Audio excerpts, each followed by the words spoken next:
gudoomiyaha ururka qareennada Soomaaliland ee Soola ee heer qaran mudane Maxamuud Maxamed Xaashi iyo gudoomiyaha ururkaasi ee gobolka Awdal Garyaqaan Mukhtaar Daahir Jibriil ayaa maanta mar ay warbaahinta la hadlayeen waxa ay ka warrameen isla mar ahaantaasina ka hadleen khilaafka dhinaca komishanka ee u dhaxeeya xukuumadda Soomaaliland iyo asxaabta mucaaradka dabcan mas'uuliyiintani waxa ay tafaasiil dheeraad ka bixiyeen waxa uu sharcigu ka qabo guddigii iyagu dhexdhexaadinaysay mas'uuliyiintani iyagu isku mandhaafsan arrimaha komishanka doorashooyinka gudoomiyaha ururka qareennada Soomaaliland ee heer qaran mudane Maxamuud Maxamed Xaashi iyo gudoomiyaha ururkaasi ee gobolka Awdal Garyaqaan Mukhtaar Daahir Jibriil oo amuurtaasi ka warramaya waxa ay dul taageen go'aankoodayaashu waxa go'aan guddi dhaqana oo isxilqaantay guddiduna ma aha dastuuriya go'aankooda laguma kala diri karo commission nidaam sharci loo soo maray oo head institution ah laakiin waxa hay'adin sulux dawladda lagu dhameeyo compromise oo odayaasha sulxooda ay sii wadaan oo dhinacyada ay ka dhaxayso ee commissionka baarlamaanka dadka la isku keeno sulx la sii wado marka u dambeysana lagu dhawaaqo go'aanka laakiin hore go'aan soo saareen odayaasha go'aankooda waxa ka kooban saddex qodob oo ay commission hore la soo celiyo commission kan imiga jireen la kala diro sharciga la waafajiyo sharci ahaan commission waxa lagu kala diri karaa sida uu tilmaamayo qodobka 20aad xeer number 20 2001 qodobka 13aad oo tilmaamaya in guddi loo magacaabo ceebaha ku xisan qodobka la helo la soo gudbiyo baarlamaanka loo gudbiyo sidaana baarlamaanku ay cod hal dheeriyo uga codeeyaan eedii sida ahaa ay xeerku tanay ma jiraan haddaan ay asiliyo si voluntary madaxweynuhu kala diri karo baarlamaanku kala diri karo xisbiga kala diri karo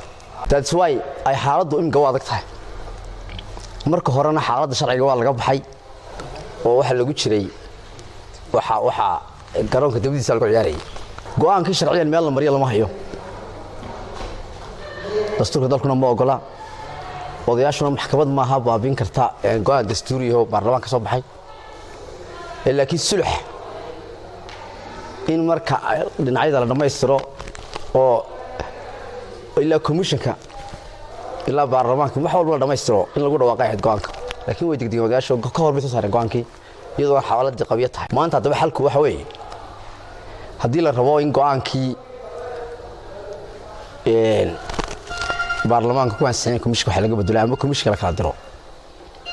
waa in cid cabanaysa ay maxkamadda dastuuriga u cabato oo maxkamadda go'aankii ay dib u eegto arinta labaad in komishankan hadda jira xisbiyadu soo magacaabaan xubinta ka dhinayd komishankan ay shaqeeyaan labada arrimood baa xalku ku jira haddii kalena deen la isugu tago komishanka oo la yiraahdo laga codsado in saxsan baarlamaan iyo cid walba isugu tago taasina way dhicweeyay maxkamaddu ma kala diri kartaa hadda haddii kala dambi hal hela lagu soo eedeeyo komishanka dambi madaxweynuhu guddida odayada isxilqaantay ee dhexdhexaadiyaashu inay dhinacyada muranka dhaxeeyo ay isku jiidaan oo dhinacba wixii ay ka tagsiin karaan ay ka kaxeeyaan si go'aan midaysan isku gaaraan balse waxa muuqata in go'aan iyagu ay gaareen go'aankana hadii kulli sharciyan iyagu ma ilahayn waxa go'aanka isla gaari lahaa dhinacyada khilaaf ka dhaxeeya waxa kale oo muuqata in ay aad moodayeen yar hilmaameen in dhinacyada ay dhexdhexaadinayeen aynan la wada kulmin dhinacyada soo noqon karayeen labada komishan ay isku bedeleen kuwii horena in la soo celiyo soo jeediyeen ku cusubna in la eriyo iyo labada xisbi iyo madaxweynihii midna laakiin se go'aankoogii ay dhiibeen waxa ku jira in sharciga la dabaqo go'aanka ay soo jeediyeen runtii horta waxa halka muuqata